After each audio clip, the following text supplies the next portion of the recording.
Hello, my name is Anna. I'm a Children's House Guide for the age of 3 to 6 and a Children's House Coordinator at Barcelona Montessori School. I'm so happy you have chosen to watch this video. We know that many parents have very busy lives and it's hard to attend in-person events at school.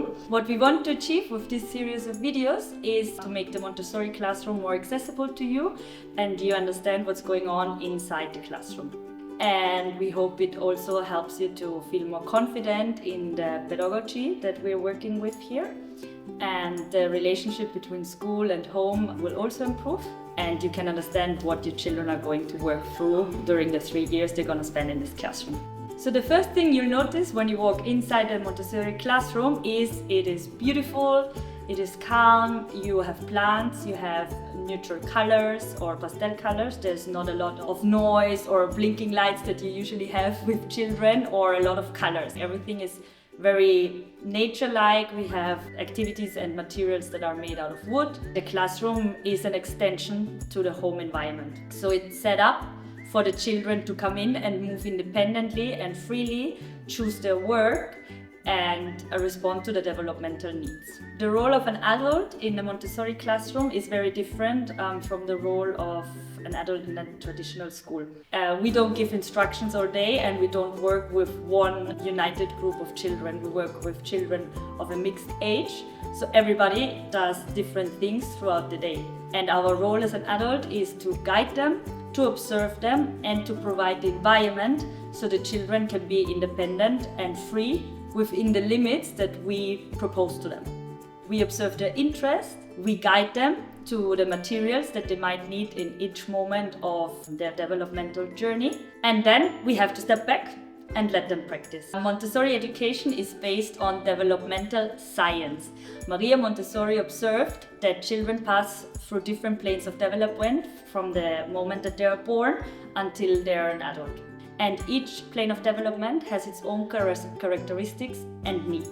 Now the children in this classroom from 3 to 6 are in the first plane of development, which is from 0 to 6. And when they are 0 to 3, their mind is unconscious, they take in a lot of experiences and they're very impulsive.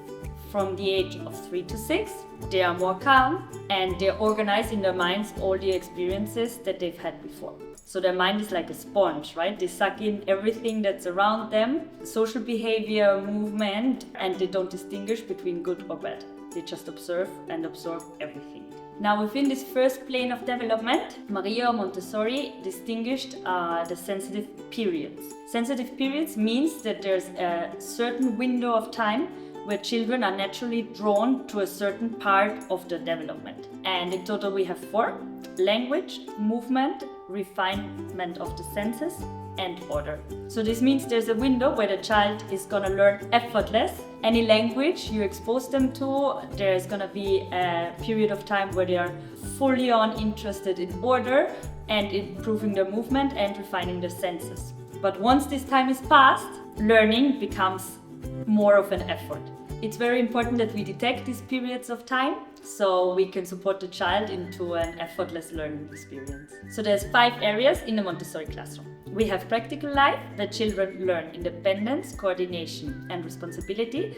And there are activities like scrubbing a table, washing the dishes or baking bread. Then we have the sensorial area where the children refine their senses, and each material isolates one quality, from size to color to texture to sound and taste and smell. Then we have the language area where children work from spoken language all the way up to writing and reading. And we have activities that support phonetic awareness, we have activities that support the pencil grip, and later on writing and reading. In the maths area, children have concrete materials to understand numbers through sensorial experiences. And the 5th area is the cultural area where we have geography, art, music, science, all also through hands-on experiences and activities that change throughout the year. So Montessori feels quite different from the education that we are used to. In the Montessori classrooms, we don't use punishments or rewards or grades or even identical worksheets. The children have freedom to choose and work with whatever they want within certain limits. This limit framework is designed very carefully and has quite a lot of rules that the children need to follow in order to be able to have their freedom. Because my freedom ends where your freedom begins. So the first rule is always to respect themselves, respect others, and respect the environment. The idea is that the children learn from inner discipline and not from external pressure. This makes them feel capable, respected, and trusted. And therefore, this creates high confidence and knowledge about themselves, which means they are capable and able to take on challenges and create a positive mindset towards mistakes. Now I would like to show you the curriculum chart. So this is basically all the activities the child is going to work through in their time in the children's house from when they start around 2.5 or 3 until they are 6. Now this is a professional tool and not a checklist. This is why we're not going to share it with you, because if it's taken without a context, it can easily fall into comparing children or using it as a timeline. It's not that. It's just an idea and a guideline of how the materials progress throughout the 3 years in the children's house. But each child is different and it depends on their developmental needs, it depends on their interest, it depends on their situation. Is there a move coming on? Is there a sibling arriving? Are they having a death in the family? Do they have to learn a new language? All of this influences in what the children are going to do in each moment.